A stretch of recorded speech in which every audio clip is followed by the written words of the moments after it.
Panniyannur Ayush primary health centre, Panniyannur homoeopathy എന്നിവയുടെ സംയുക്താഭിമുഖ്യത്തിൽ സൗജന്യ വയോജന മെഡിക്കൽ ക്യാമ്പ് സംഘടിപ്പിച്ചു.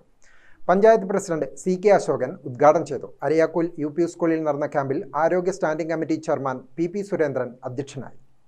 രാത്രി 8 മണിക്ക് കഴിച്ചാൽ പിറ്റേന്ന് 1 മണിക്ക് ഭക്ഷണം കഴിക്കുന്നു അല്ലേ, 4 മണിക്ക് ഉച്ചഭക്ഷണം കഴിക്കുന്നു.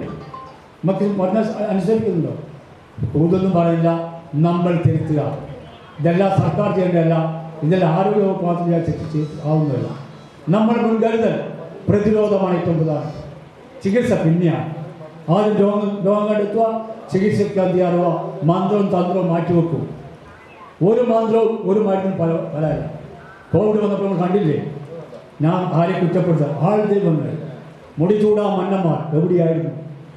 2 കൊല്ലം മുടിചൂടാ മന്നന്മാരായിരുന്നു.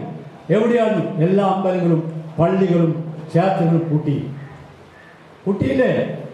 ആ ക്ഷേത്രത്തിന് പകരം നമ്മുടെ ആയുർവേദ ആശുപത്രികൾ, ഹോമിയോ ആശുപത്രികൾ, PHCകൾ നമ്മുടെ ദേവാലയമാണ്.